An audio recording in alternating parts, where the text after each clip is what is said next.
All right, today we're going to go over the kettlebell swing, a very common kettlebell exercise, and one that we do here quite often. It's a great hip dominant movement, and that right there is key number one to the swing, is to make it more of a hip dominant movement. A lot of people turn a kettlebell swing into more of a squatting up and down pattern, so they'll squat with their legs and their hips and kind of lift it with their arms and shoulders.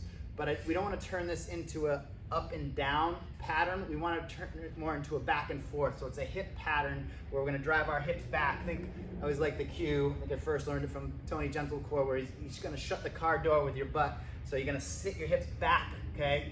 Hip hinge, and then it's going to be that explosive hip movement as we stand up tall and extend the hips that's going to lift the bell. So we're not squatting and lifting the bell with our arms. We're going to drive our hips back, and again, explosive hip drive, so that's the glutes and the legs that are going to extend. That momentum will transfer up the body and lift the bell, okay? Arms, I say, and bell are always just along for the ride. As far as just beginner setup, feet are going to be slightly wider than shoulder width, okay? And then as Sal and I will demo, is the beginning step, the first swing is very important. A lot of people just kind of grab the bell and they'll kind of start doing this sort of thing, okay? And then they'll get going. But I'd like to initiate that first swing like we're hiking a football. So we're gonna demo, let's just do 3 swings. Okay. So when we start, you're gonna come back a bit. We're gonna tip the bell so it's on its side, okay? This will just ensure that when we hike the bell, it's gonna come back. Momentum's just gonna pull that bell back behind us or underneath us. Gonna get our hips down a bit, chest is up a bit. So we've got a nice tension through the lats, hamstrings are on. So we're gonna do 3 swings and then we'll chat about it. Ready? Go ahead. Back, stand tall, tall, tall, and then you're gonna lower it down, okay? Good? So again, as we bring that bell back, it's that explosive hip extension, just standing up nice and tall, let momentum bring it up. Bring the bell about shoulder width is fine. This is more of a, consider hard style or Russian style, depending on who you follow, as opposed to American style where we're bringing it overhead. That's just involving the shoulders a lot more, and we're not gonna go over that one. We like this more of the hip dominant mat pattern here. One drill that we really like is called a dead stop swing, so that's what we're gonna go over now. So let's do 5 of those.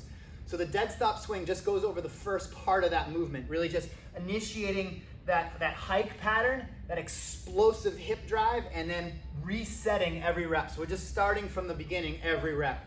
So we're gonna do 5 of them where we're gonna do 1 swing, lower the bell back down, reset, okay? So it looks like this. So you can just do 5 at your pace. We're gonna hike back, stand tall, and then lower it right on the edge every rep. Let's do 4 more. Boom. So really snapping those hips. You can see arms are straight. We get reset if we're out of position at all. Hips are back. Up in the hall. Lower. Let's get 2 more. Hike it back. Stand tall. Lower it down. Hike it back. Stand tall. Lower it down.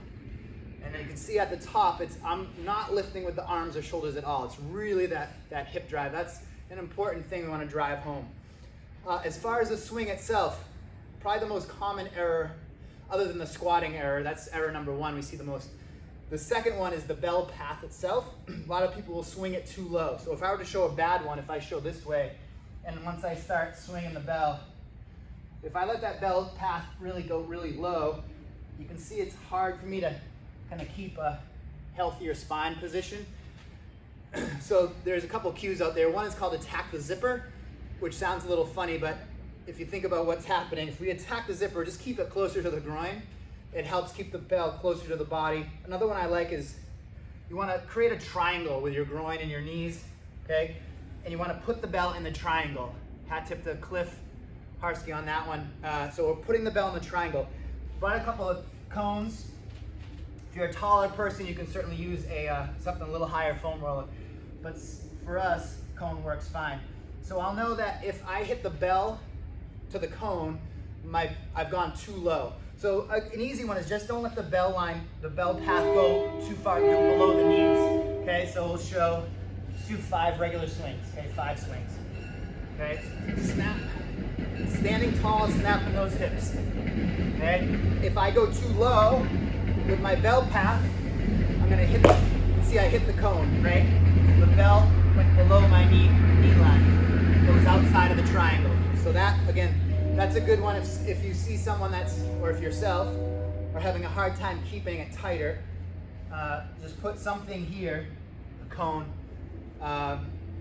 or a foam roller if you're a taller person. I could do the foam roller. My legs aren't that.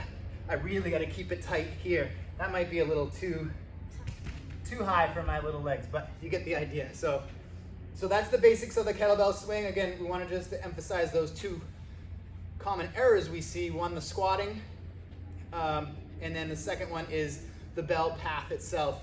So remember, just really get that explosive hip drive, hips back and up. It's a back and forth, not an up and down pattern, just standing tall at the top. And like I said, it's that hip drive that is gonna lift the bell. So I hope those tips helped, and let me know what you think. Thanks.